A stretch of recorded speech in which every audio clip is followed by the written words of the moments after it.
ये कहानी है सुभाष चंद्र बोस की। वो आदमी जिससे अंग्रेज कांपते थे और जो अचानक गायब हो गया। बात है 1940 की। एक शादीशुदा महिला नीरा आर्या चुपके से घर से निकली एक क्रांतिकारी से मिलने। पर कहानी में एक पेंच था। उनके पति अंग्रेजों के वफादार एक सीआईडी इंस्पेक्टर थे। और जब उसी पति ने नेताजी पर गोली चलाई तो नीरा ने नेताजी को बचाने के लिए अपने पति को मार डाला। इसके लिए अंग्रेजों ने उन्हें खूब तड़पाया, पर वो पूछते रहे बस एक ही सवाल ये है कि आखिर कौन था वो इंसान जिसके लिए कोई अपने पति की जान तक ले ले।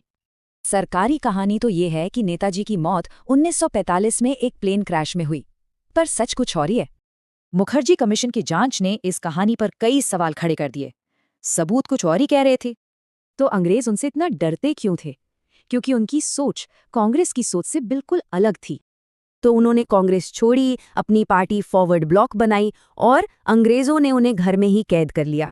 पर उसी घर से कड़ी निगरानी के बीच उन्होंने भागने का एक ऐसा प्लान बनाया जो नामुमकिन लगता था। उनका सफर शुरू हुआ कलकत्ता से काबुल, फिर मॉस्को और आखिर में बर्लिन।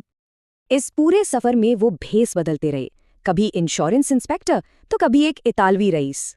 और सबसे खतरनाक पड़ाव, विश्व युद्ध के बीच एक जर्मन सबमरीन से जापानीज सबमरीन में ट्रांसफर।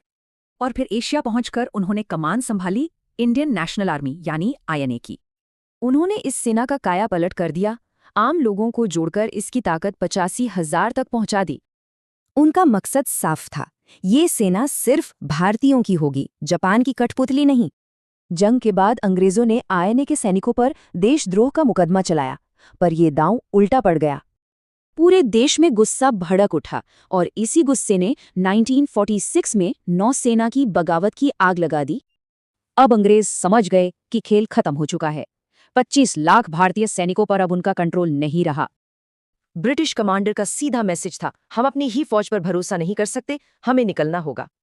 और इसकी ठीक एक साल बाद 15 अगस्त 1947 को भारत आजाद हो गया।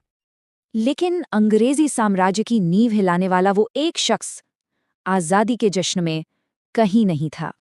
तो क्या देश को आजाद कराने के लिए घर छोड़ने की सजा एक कभी न खत्म होने वाला वनवास थी?